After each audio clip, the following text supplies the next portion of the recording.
Welcome to maths universe. आज हम relation पर बेस्ड एक बहुत इंपॉर्टेंट क्वेश्चन सॉल्व करेंगे जो 2023 ईयर में बोर्ड एग्जामिनेशन में आया भी है।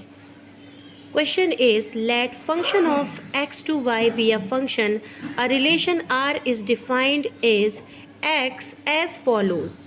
Relation r equal to ordered pair AB such that function of A equal to function of B. Examine if R is an equivalence relation.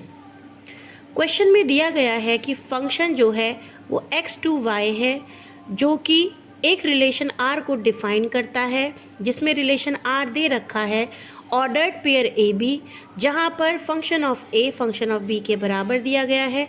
आपको एग्जामिन करना है, जांचना है कि क्या R एक इक्विवेलेंस रिलेशन है।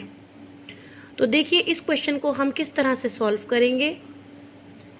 क्वेश्चन को सॉल्व करने से पहले यहाँ ये जानना बहुत ज़रूरी है कि इस क्वेश्चन में जो फंक्शन दिया गया है जहाँ पर x जो है वो डोमेन है और y जो है वो रेंज है। तो जो सेट हमारे पास दिया गया है वो दो सेट हैं x और y। सबसे पहले हम ये लिखेंगे given function of x to y and r equal to A B. Question में जो चीज़ें आपको दे रखी हैं सबसे पहले आप उसको मेंशन करें। Function of A equal to function of B, ये आपको कंडीशंस दी गई हैं। अब इक्विवेलेंस रिलेशन को प्रूव करने के लिए हमें सबसे पहले तीनों प्रॉपर्टी को वन बाय वन सॉल्व करना होगा, जिसमें सबसे पहले आती है रिफ्लेक्सिव। रिफ्लेक्सिव की प्रॉपर्टी क्या होती है, इसमें हम मान लेंगे let A belongs to set X, यानी कि कोई एलिमेंट ए है जो हमारे डोमेन एक्स को बिलोंग करता है, उस सेट में है।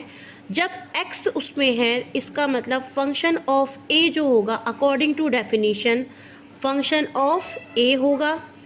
ठीक है, function of A function of A के बराबर होगा। और जब ऐसी प्रॉपर्टी फॉलो होती है तो आप जानते हैं ए कॉमा ए जो होगा वो आर को बिलोंग करेगा। जब ये प्रॉपर्टी फुलफिल हो जाती है इसका मतलब R इज रिफ्लेक्सिव। इसी तरीके से हम सिमेट्रिक को प्रूफ करेंगे। सिमेट्रिक को प्रूफ करने के लिए हम जानते हैं हमें दो एलिमेंट्स लेने होते हैं, तो हम दो एलिमेंट्स ले लेंगे। Let A comma B belongs to set x.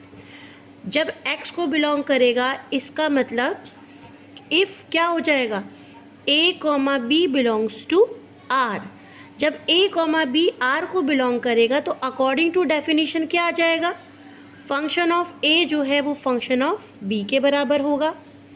और जब function of A function of B के बराबर है तो हम इसे इस तरह भी लिख सकते हैं, function of B function of A के बराबर होगा।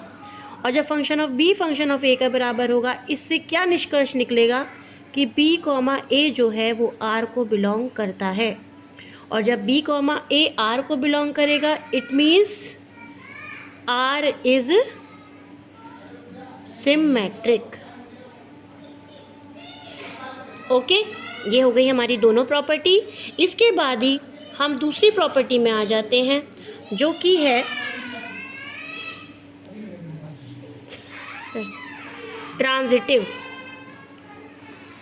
Transitive property. तो ट्रांजिटिव प्रॉपर्टी के लिए हम मान लेते हैं let A comma B comma C belongs to X. A comma B comma C belongs to X, इसका क्या मतलब हुआ डेफिनीशन के अकॉर्डिंग कि फंक्शन अगर ए कॉमा बी आर को बिलोंग करता है और बी कॉमा सी आर को बिलोंग करता है, it means function of A function of B के बराबर होगा and function of B function of C के बराबर होगा। ओके, जब function of A function of B के बराबर है, function of B function of C के बराबर है, तो यहाँ से क्या रिजल्ट आया कि फंक्शन ऑफ ए जो है वो फंक्शन ऑफ सी के बराबर होगा। और ये प्रॉपर्टी अगर आ गई इसका क्या मतलब हुआ कि ए कॉमा सी जो है वो आर को बिलोंग करेगा। इसका मतलब आर क्या हो गया, आर इज ट्रांजिटिव। अब अगर रिलेशन रिफ्लेक्सिव भी है, सिमेट्रिक भी है और ट्रांजिटिव भी है। It means hence R is an equivalence relation. अगर वीडियो अच्छी लगी हो तो लाइक करें, शेयर करें और चैनल को सब्सक्राइब करें। Thanks for watching.